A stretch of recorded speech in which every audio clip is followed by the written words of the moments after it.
Hi, welcome to Kamuning Bakery Cafe here in Barangay Kamuning, Quezon City. Welcome to National University or NU college students. Mga first year students sila ng communications. Magkikwentuhan kami about Kamuning Bakery Cafe, the business, and any questions they want to ask.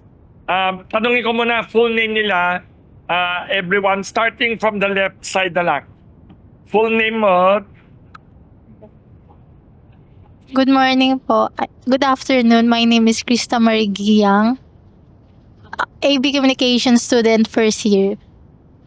So, hi po. My name is Charlie Main Valenzuela, an AB Communication student from National University. Good day to everyone. I am Chaska Ancilero po, AB Communication student din po from National University Fairview. Hi, good day po. I'm Jasmine Rosal, first year po, AB Communication student from National University Fairview po. Welcome dito sa Kamuning Bakery Cafe. We'll speak in Taglish or Filipino, pwedeng English din kasi just in case somebody watching outside the Philippines, di ba? Any questions you'd like to ask? Welcome sa inyo. So, Yes. Any questions? I'll introduce myself pala. I'm Wilson Lee Flores, owner of the 87-year-old Kamuning Bakery Cafe. Today is December 18. 18, 1 week before Christmas. We are going to talk about anything under the sun, including the business of baking breads. Anything you'd like to ask? So, sir, for proper context po, Yes. could you tell us about yourself, including your current position and field of expertise? Thank you very much for your visit and question. I'm Wilson Lee Flores, owner of the oldest bakery in Quezon City here in the Philippines. Started in 1939. I just bought this from the family that started it. I'm mainly in the real estate business. I started out many years ago, not too many years ago. I started years ago as a real estate broker, selling mainly real estate for other people. I sold condominiums, townhouses, lots, properties. And then through the years, I became a real estate businessman by investing lahat ng savings ko, earnings ko. I invested in real estate, which I usually lease out to other people. And itong Kamuning Bakery Cafe, I was able to buy it because the family that founded this bakery in 1939, the Javier family, the children of Attorney Leticia Bonifacio Javier, they are now in their 80s. 3 of them decided to sell the bakery to me.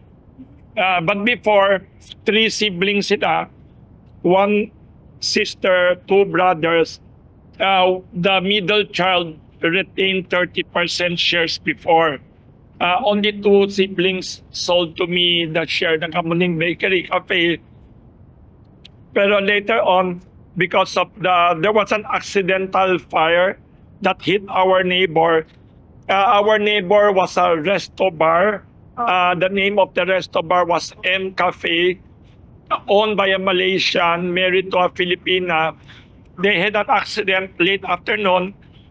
Their kitchen blew up. There was a big fire.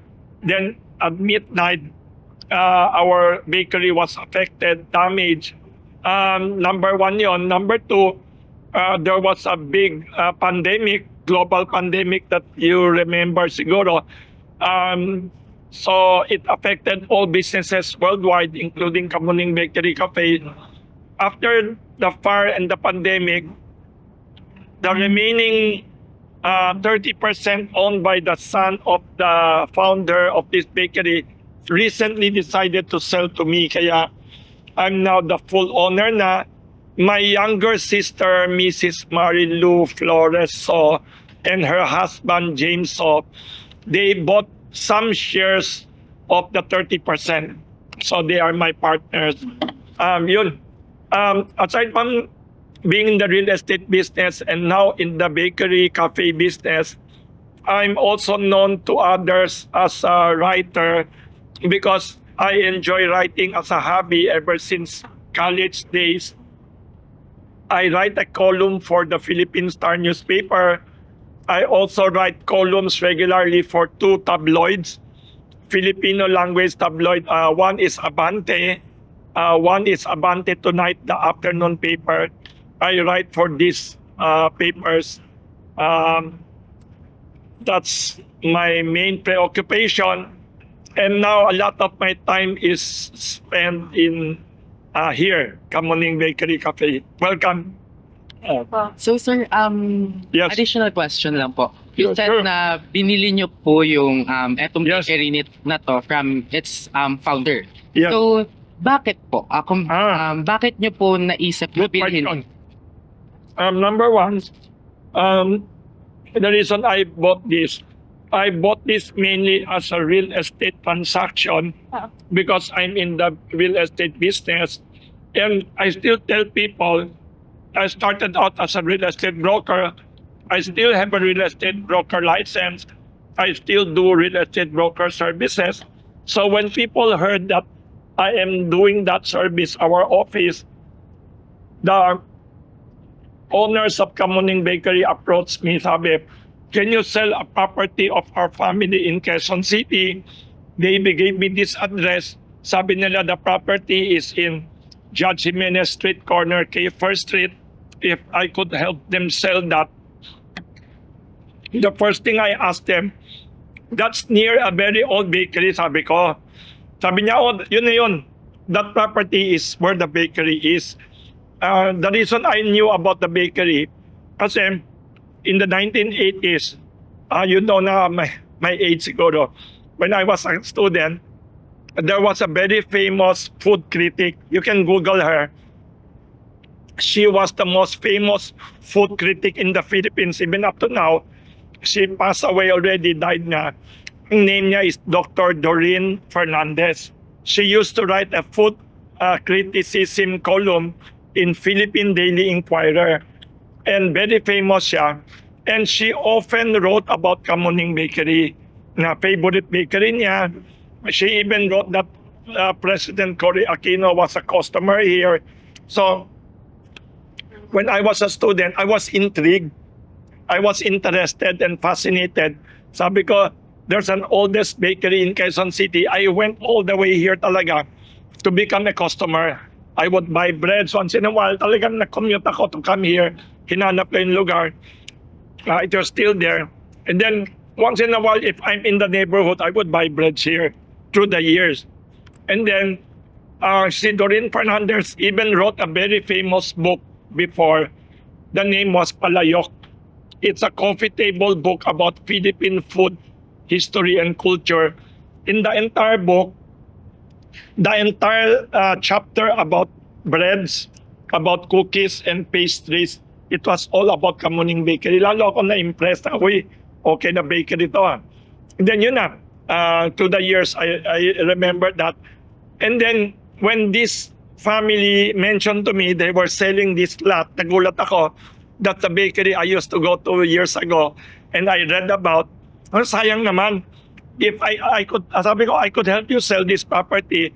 But I was thinking, if I sold this property to other people will think, sirain ko na lang yun, I will just destroy the building, I will just make an apartment or commercial establishment rent to people.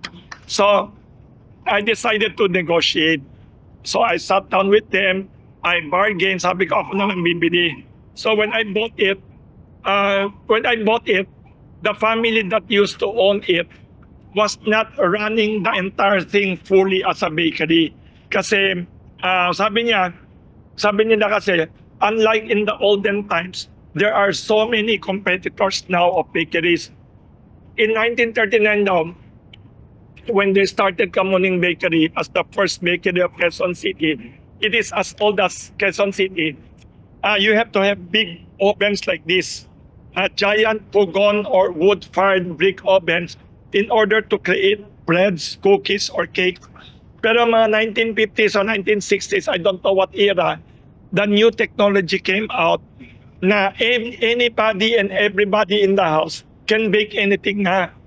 So everyone in the Philippines could be a baker na, number one. Number two, all the groceries and supermarkets in the world have their own bakeries na. Number three, there are bakeries na in every street in Metro Manila, in the whole world. Everybody has a bakery. Then any female person, any guy, any young person, high school student could bake breads and cookies na in the house, diba? So nahirapan sila. They said it was so difficult competition. But the worst competition for traditional old-style bakeries like Kamuning Bakery na may pugon baking, big oven, very difficult ang pugon baking. It's not like the normal baking. You use more people, you produce less bread, less quantity, pero higher quality daw and taste. So, isa pang worst competition of traditional bakeries are the bread factories or industrial bakeries na tinatawag. The biggest one is called Gardenia. Gardenia, they have siguro 1 million breads a day from the machine, mass production.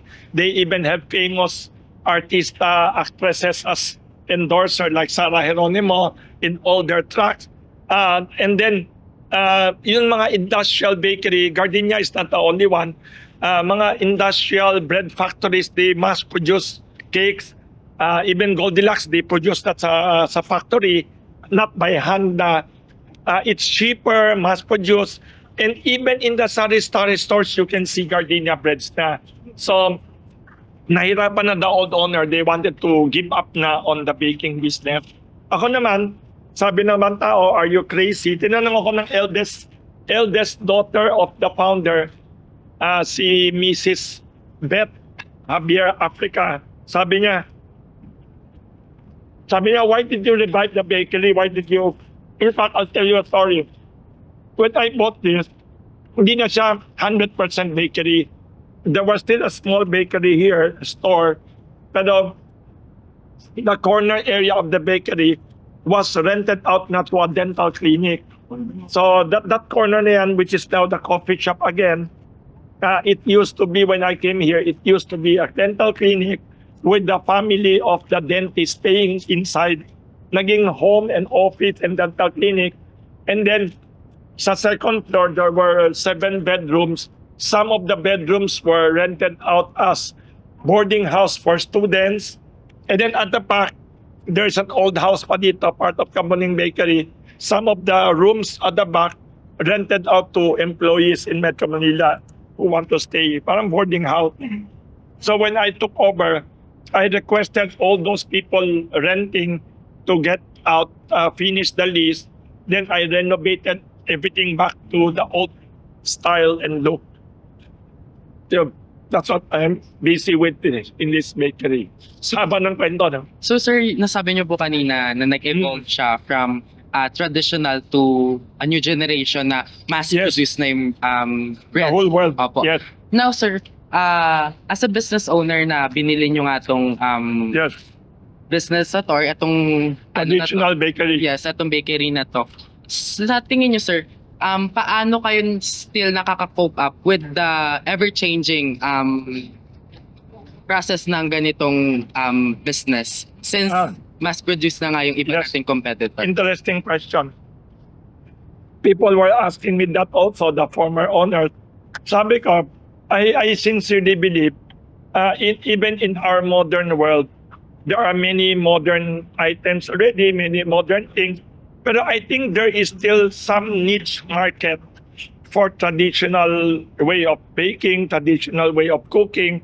And in a world na puro multinationals na, when you go to Makati, BGC, Quezon City, everywhere, Moroto Avenue, there are already some malls. There are many foreign imported bakeries na. Diba? May mga foreign imported bakery, European bakery style daw, Japanese style, Korean style bakery, French, whatever. I believe there is a market pa rin for traditional Filipino breads and cookies and cakes. And I believe that our style of baking here is all handcrafted, handmade. Lahat ng items dito, handmade. All our cookies and breads, no preservatives, all natural. So when you buy bread sa Kamuning Bakery and other small bakeries, the traditional, our cookies last only 30 days. Kasi wala siyang preservative. When you go to the supermarket, when you go to the fancy malls, all the cookies there, kahit na 6 months, okay. 1 year, okay. Pero ours, I believe there's still a market. We just need to market ourselves better lang. I don't believe na the traditional bakeries walang space or role in the world. I believe mga traditional businesses, traditional bakeries have a niche market pa rin in the world. Ang ginawa ko different. I adopted technology. The first thing I did, I like social media kasi. So I created Kamuning Bakery social pages. I have Facebook. I have all this. We post these things. Tapos dumami ulit ang customer. They came coming back again. The grandchildren of our customers, even the very old customers, they come back again. They realize buhay pa pala ang Kamuning Bakery. Some of them thought wala na nga ito eh. There was a very famous food writer. He passed away na. His name was Clinton Palangka. I remember when I just bought lang Kamuning Bakery, I read an article he wrote for Philippine Daily Inquirer. Sabi niya, he used to own a French restaurant and all the breads daw niya, he would buy daw from the formerly still open daw na Kamuning Bakery. Akala niya wala na. Sabi niya, sadly, wala na yung Kamuning Bakery, but he used to buy all his breads there daw for his French restaurant. I just bought it. Never naman na-close a single day. So I emailed him pa. Sabi ko, Mr. Clinton Palangka, Kamuning Bakery is still very much alive. I'm the new owner. Please welcome to come here. Unfortunately, he passed away. He was a very good writer. Kung hindi, he would have come here pa sana. So yun, how do I adapt? We try to use modern methods to combine with our traditional baking, traditional recipes. Lahat ng recipes here that were old pa, I inherited all of them, including the old bakers, old cooks. We have a very old baker here na sabi ko, wag siya mamatay, don't die, sabi ko. Pero I have young people training under him. Pero he's healthier than most of us. He doesn't smoke, he doesn't drink liquor. Sabi ko, you will live long life. Sabi ko sa kanya. Si Edward, very good old baker namin. And you'd be amazed when you see our old bakers and younger bakers also. For example lang, when you see the cakes that he was baking, yun, alam mo, his handwriting using icing on the cake is nicer than my handwriting on paper and ballpen. Very amazing. Tapos, like when you go to mga cake shops, you see all these fancy cakes na may mga flower, may mga roses with leaves. When you eat them, they're very hard, di ba? Those flowers are from the factories. Yes. That you can touch naman, you can see, no? Sa amin talaga, all handmade, hand-designed, nakakatuwa. Very interesting. And we have some differences with other mass production industrial bakeries. For example lang, our pandesal, we are also well known for our pandesal. Most of the pandesal, unfortunately, all over the Philippines, not bad the mass, are matamis or sweet. Kasi because of the unstable economy of the Philippines through the decades, so some people want to save on palaman, di ba, instead of buying spreads. So yung ibang bakery, matamis na lang binibigay para when they buy, they just eat na. Pero the real pandesal daw should not be sweet daw. And this one naman, for example, is another example. Hardly anyone in the Philippines does this anymore. This is the original bread of the Philippines before pandesal. It's called pandesuelo. It's a giant pandesal as big as a fish. Mas malaki ng kamao. Hindi siya matigas. This is not hard. It is crispy, manutong sa labas, crispy, soft, and dense inside. Siksik siya. This is like baguette ng Philippines. It's called pan de suelo. We have many other traditional breads and cookies and foods here. So how do I survive? We maintain good quality. We continue old traditions combined with some social media, combined with better packaging. Noon wala kaming packaging ng mga breads dito. You press the you put in the paper bags.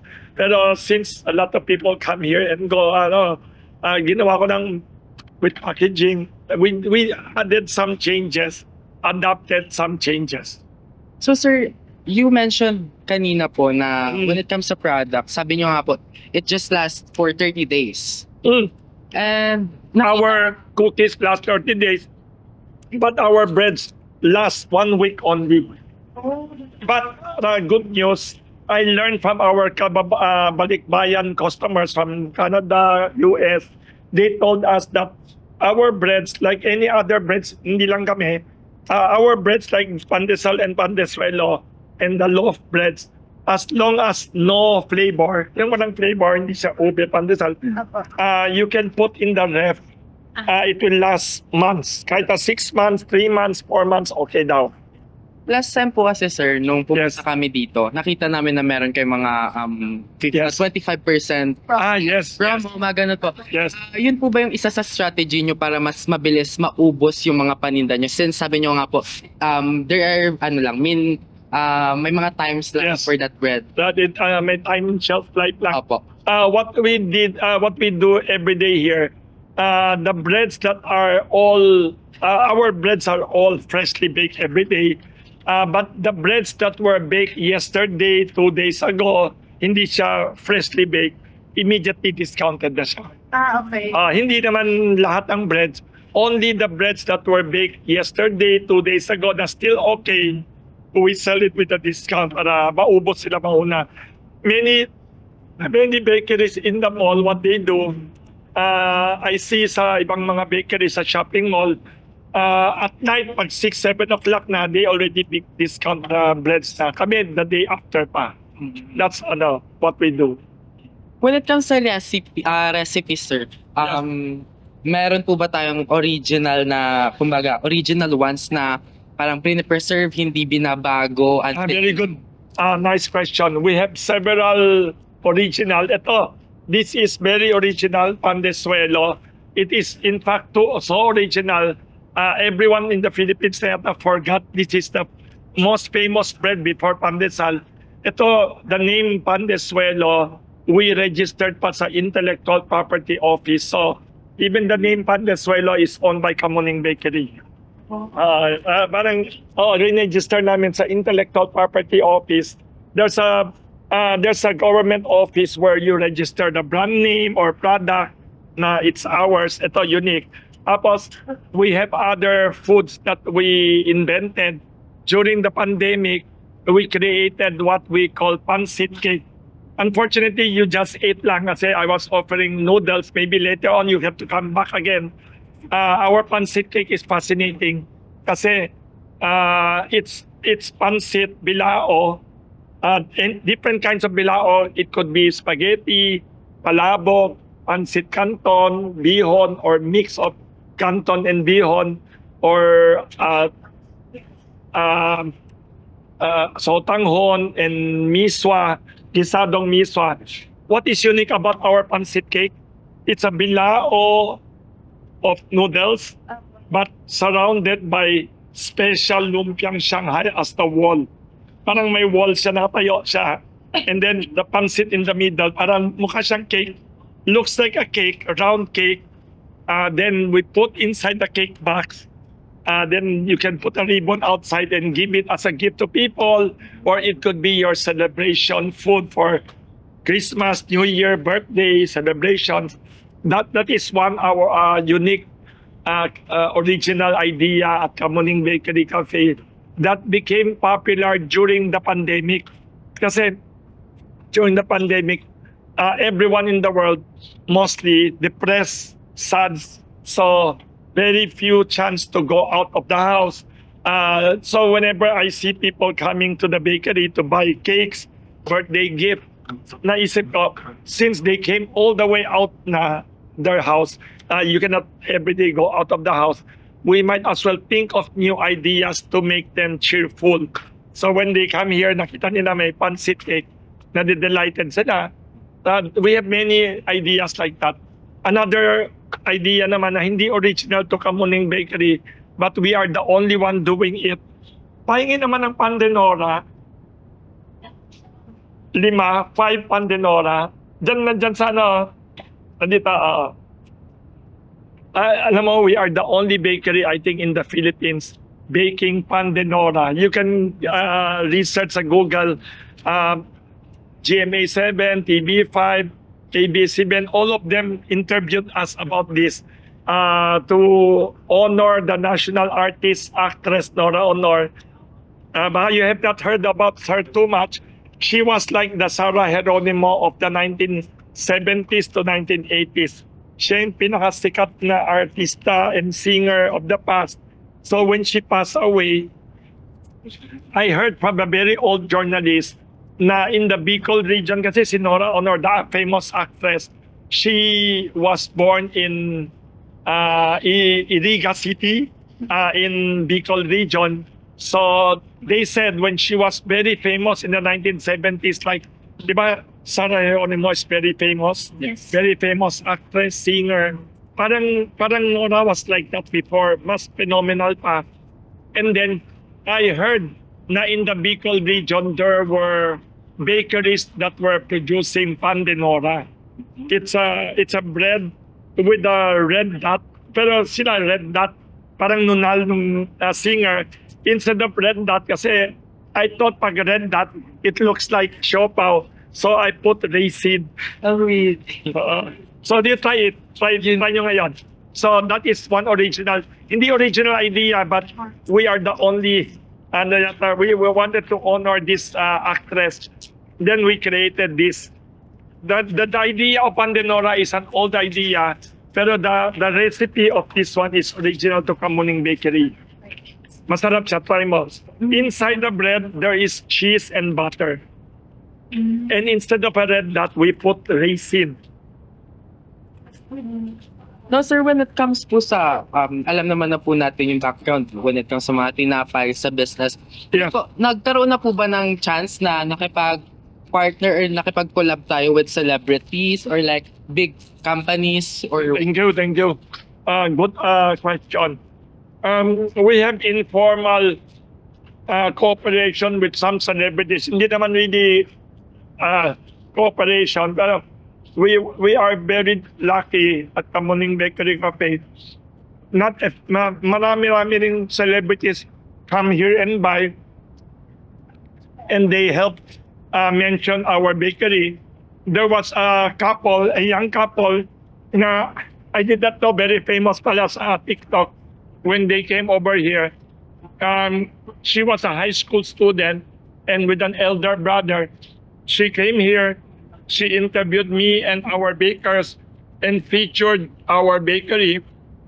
Yun ni Anna Guerrero. Sikat yun. Oo, sikat yun. So she came here with her brother, 8 or 10 hours interview of the bakers and featured the bakery. And then for many actresses that see, you are communication students. In the future, you should interview. In the future, I could help you arrange. You could interview Jessica Soho, very famous. She's our customer. She had interviewed me and us about the bakery. Another famous journalist ng GMA7, Howie Severino, came here also. All kinds of celebrities. Si Marian Rivera still sikat pa rin siya. Yes. She used to have a TV show in GMA7. She interviewed me about the foods of Kamuning Bakery and bake here. Chris Aquino, when she had a TV show, she interviewed us also. Ann Curtis also came here to interview and feature. All kinds of celebrities come here.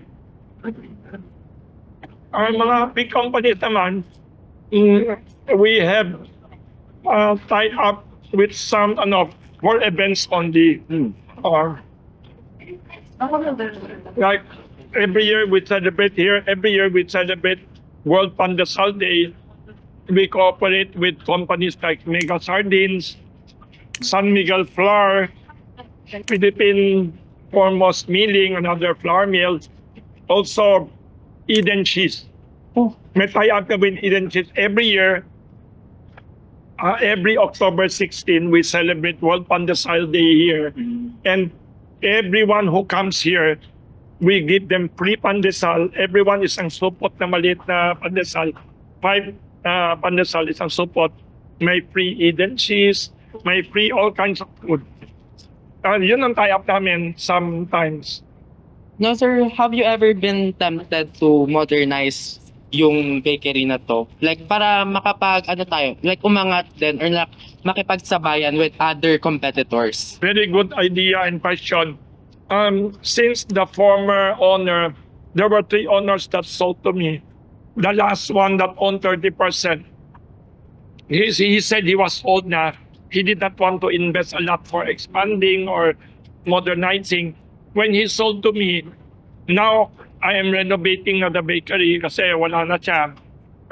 Wala na siyang, noon ayaw na niya mag-invest eh. Kasi he's old already.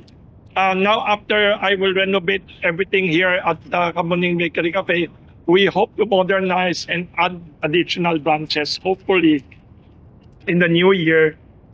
We hope that also sir, Yes. na at least mag-expand yung Kamuning Bakery. Yeah. Hindi lang dito sa Kamuning mismo. Also, other places, syempre, kumbaga po siya from the history na meron siya, yung background nyo, why not expand it dun sa mas makakakilala pa, tsaka mas expand talaga yung kung ano yung meron dito na tradition. Good idea.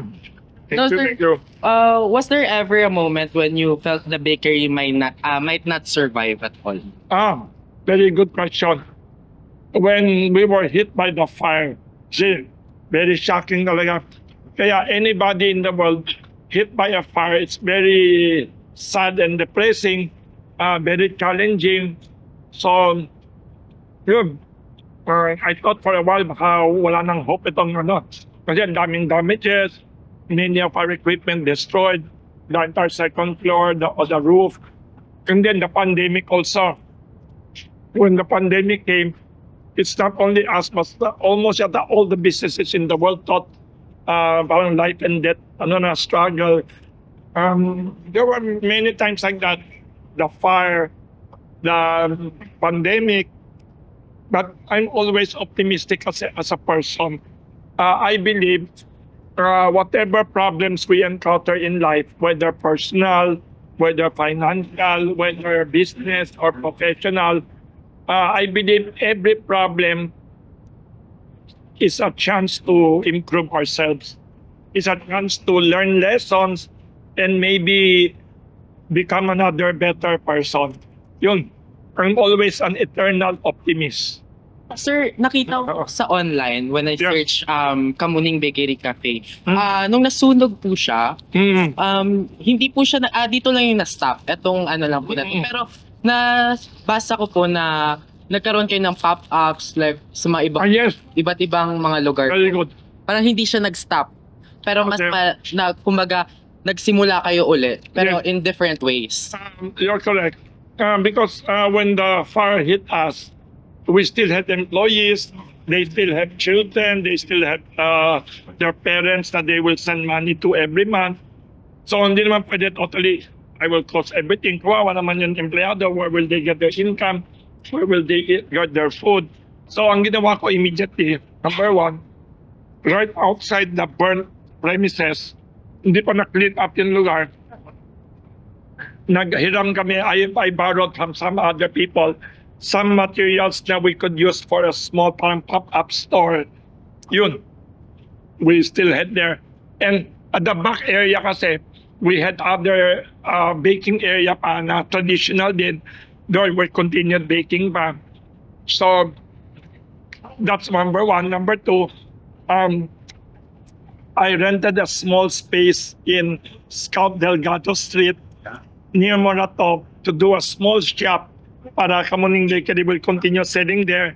Nakakatawa naman, when we started doing everything, a little renovation, rented the place na, Then in-announce all the scout area one way daw. So very difficult for people to go in. Ang daming complaint. So eventually we did not continue anymore there. We started selling at the outside. Then when we cleaned up the entire place, started renovating, started repairing, gradually different parts of the bakery open up to now. Sir, napansin po namin kanina nung pumasok kami na yung employees niyo po are not as old na as Yes. expected. Yung iba po is like students. Yes, Ano yes. po ba yung ano po ba yung iniisip niyo bakit ganito po yung Very good kayo. The only old people in the bakery, they naman really old, older people are our bakers. In our bakery, we have old bakers that we continue hiring from the old owners pa. Several of them before all of you were born.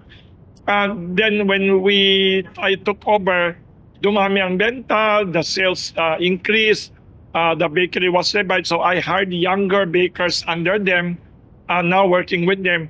Pero sa staff, sa sales staff, we hired mostly young people para mas may energy.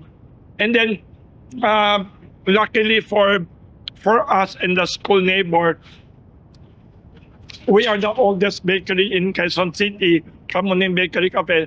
The oldest high school in Quezon City is Quezon City High School. Very well known, across the street lang, very nearby. The neighbor school, yung mga principal nila wrote me a letter.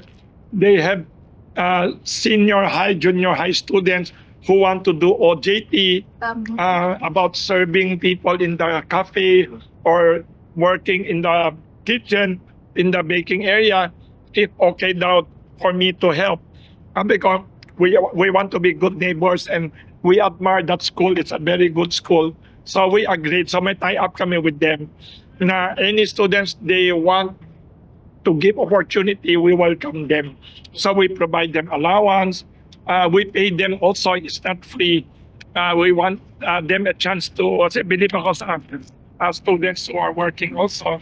You will see some students here.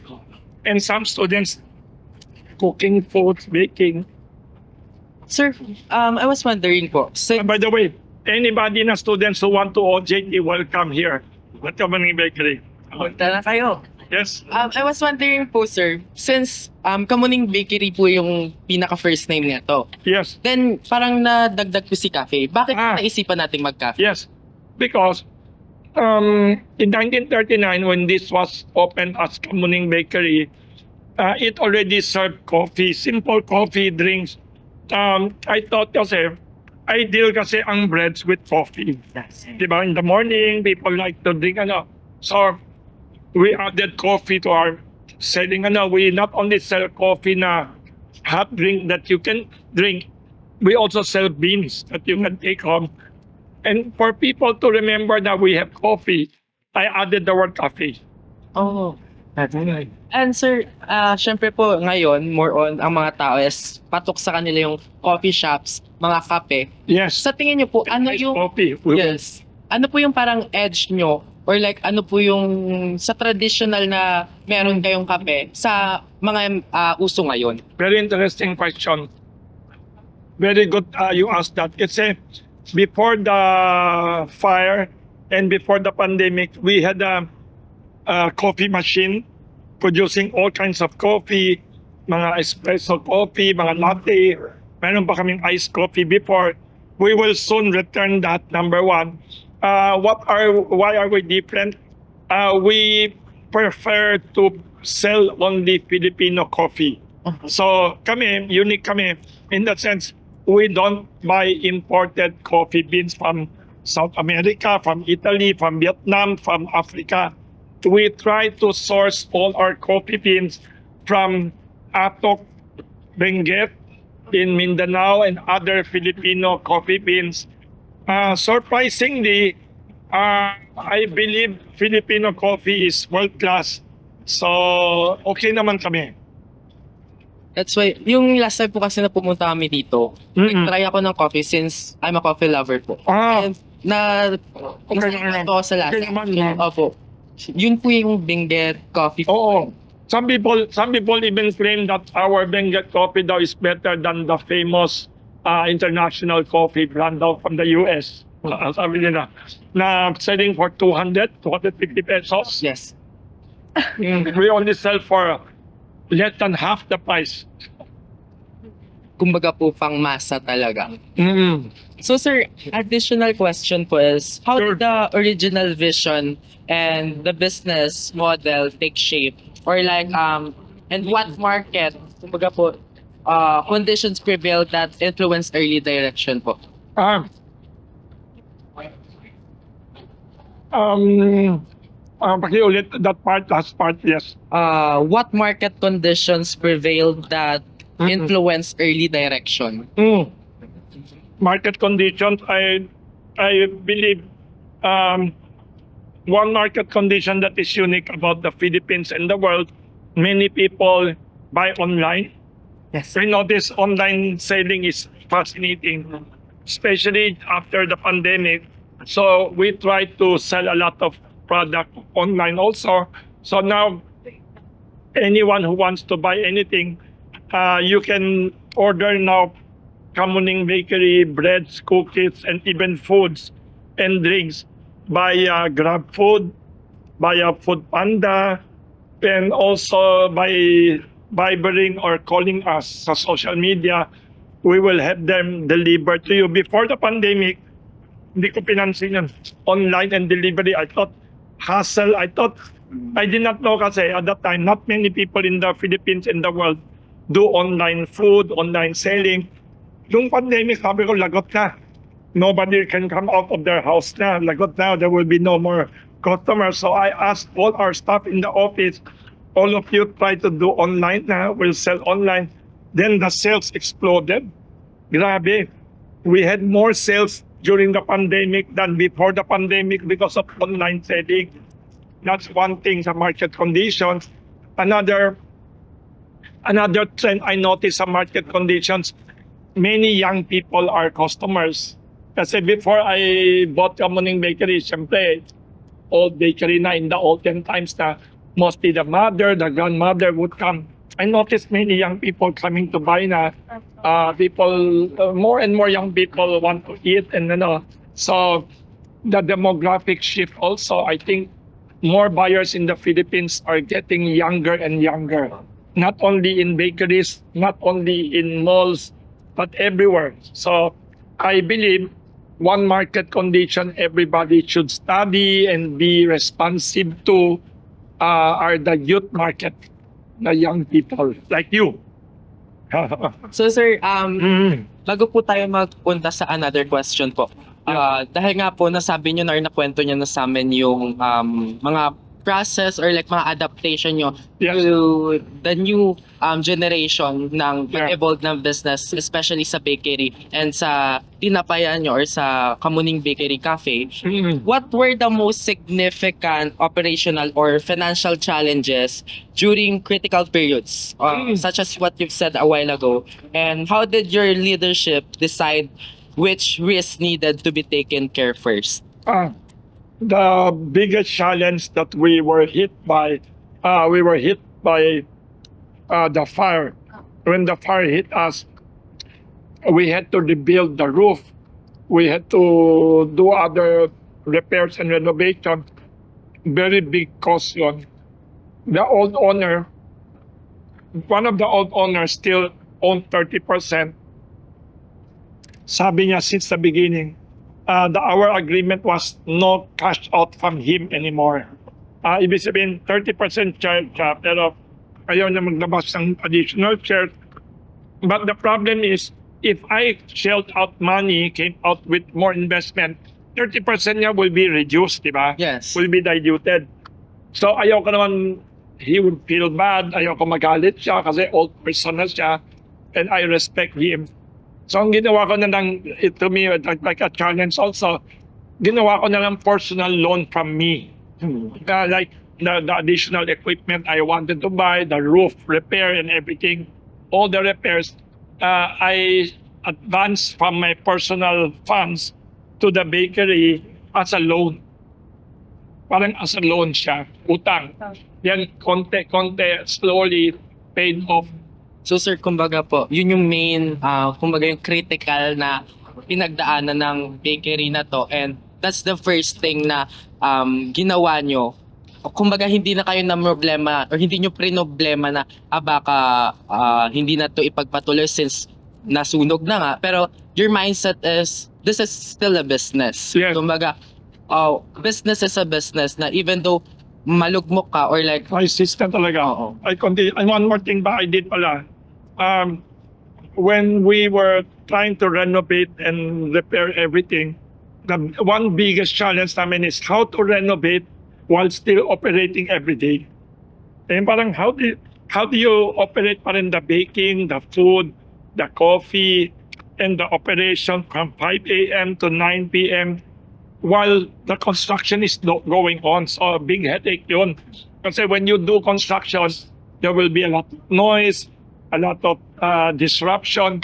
Pero if we stop everything naman, kawawa naman our bakers, kawawa naman our workers, our customers. So, I had to nag the contractor. I had to talk to the worker na, sorry you can only work after 9 p.m. at night up to 5 a.m. Very weird nga. Kawawa nga yun ano. So I had made sure every day I gave them a lot of breads para hindi sila maantok. They wouldn't be sleepy. They could only work at night. so that's lead to our next question, sir. Yes. Na, yung core competence or distinctive assets ng bakery sets the business apart from other same field of businesses. Yeah. How does evolve in response to the changing behaviors of customers? Number one, very good question then.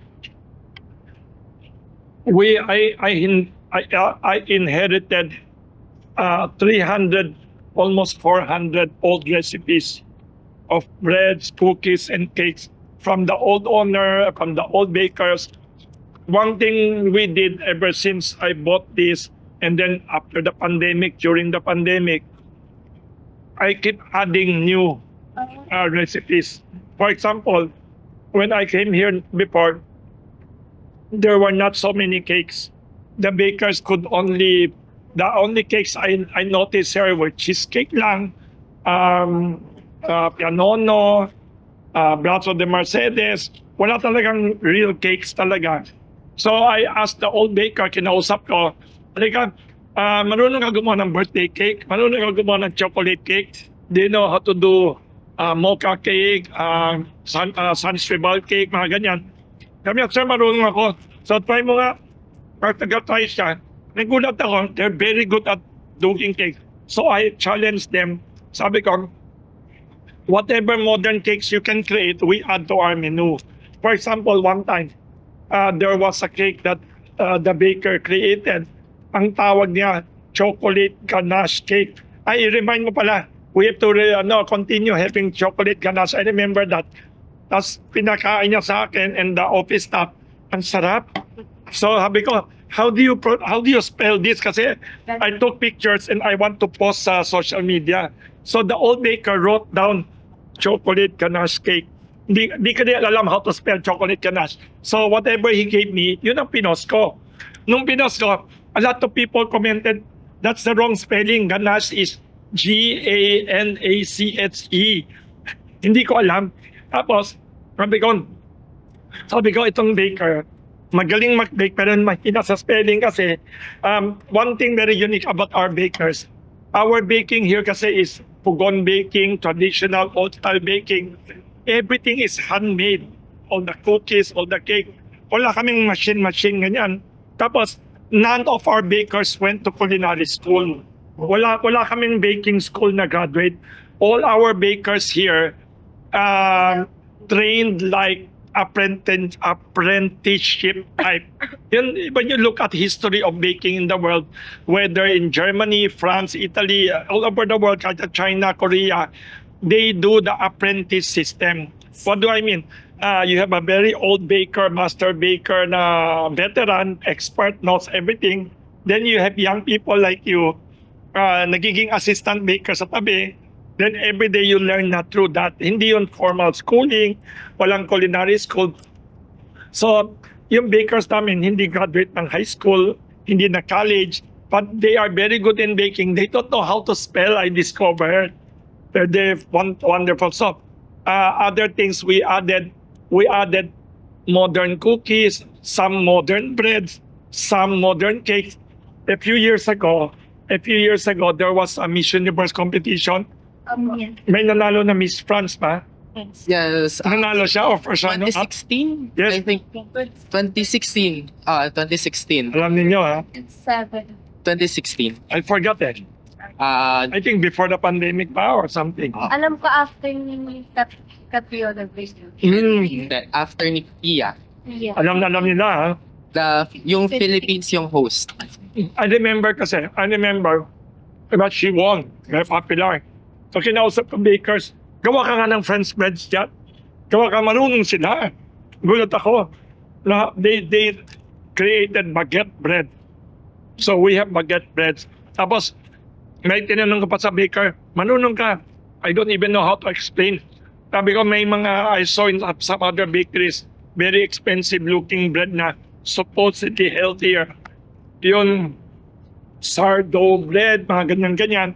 So we have all this na rin. We have also Vietnamese bread, banh mi Vietnamese bread.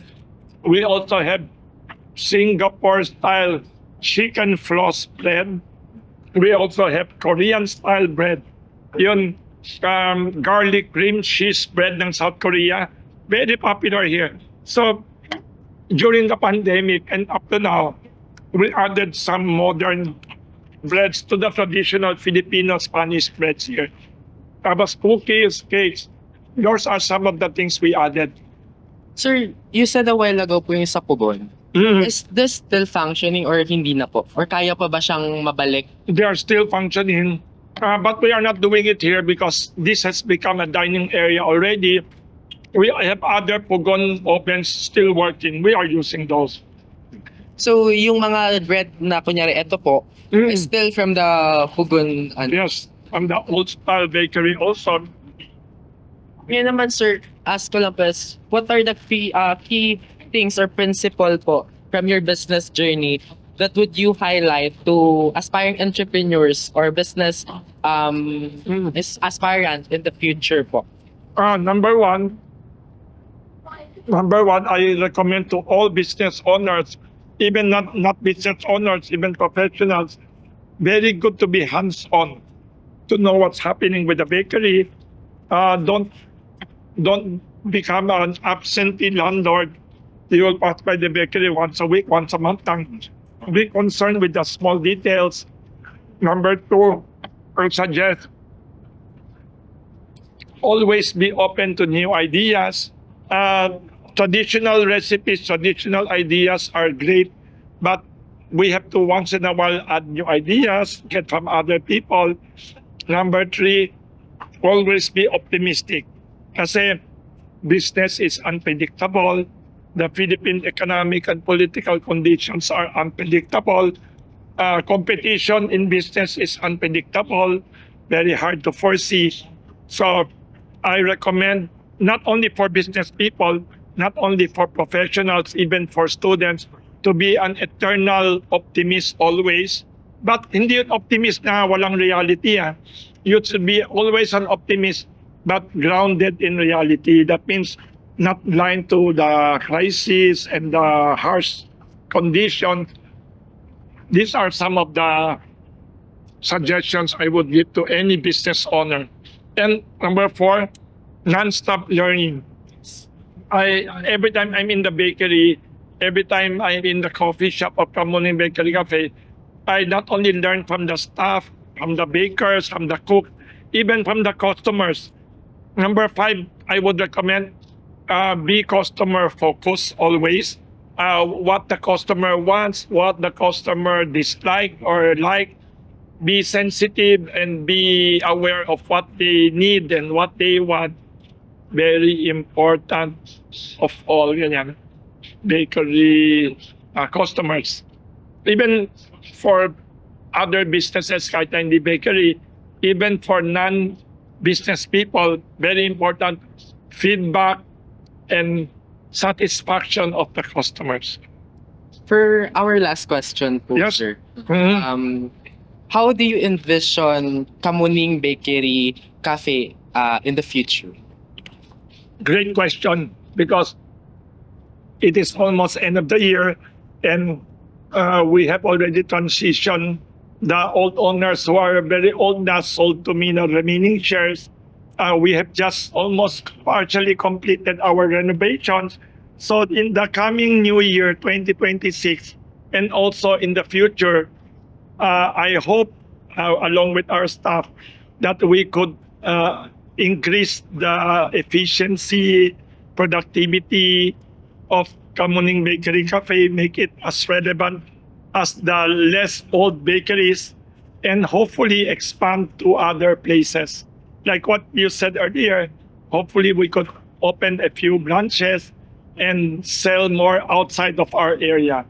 So that is our hope for future. Na the oldest bakery should still have the energy and the dreams of a teenager, like four of you. For that, sir, I believe we're now finished with our questions. for Thank you, this- thank you, thank you And- very much. We would like to also thank Yes, the opportunity that was given to us as a communications student. Ah, Really, since it's Christmas, meron kaming pandesal for everyone. Pahingi pa ng pandesal. 1, 2, 3, 4, tatlo pang pandesal. Simple gift. Simple gift. paldo tayo sa Oo nga. Ay, curious lang po ako. Ano po Yes. sabihin na itong gantong mark? Like yung Ito, siguro yung nakamark, siguro na pula. I think it was baked yesterday. Oh, I think yung nakamark na may pula, hindi siya today baked. Pero masarap pa rin siya, parang lechon. po. Hindi siya today cooked, pero masarap pa rin. And, thank you po. naka-video pa rin sila, no? Maagang pamasko. Yes, simple gift of pandesal for everyone. Yes. And I'll tell you pala an anecdote. When President Bongbong Marcos came here several times, he brought home also pandesal. When Leni Robredo, the Vice President, came here, we gave her pandesal din. When 2 months ago, when Vice President Sara Duterte came, also pandesal din. So, It's really not yes. just kumbaga, pang-Pilipinas Yes. pagkakakilala sa po. Since this is a old bakery, there's Yeah. so much memories and talagang stories. Opo, stories na talagang hindi makakalimutan na sino man. And we You should visit again, ha? yes, Pero we suggest will. ko next time when you come here for another interview, kahit na walang interview, lunch naman tayo para you can try our foods. We will surely try that. Yes, I'll invite you to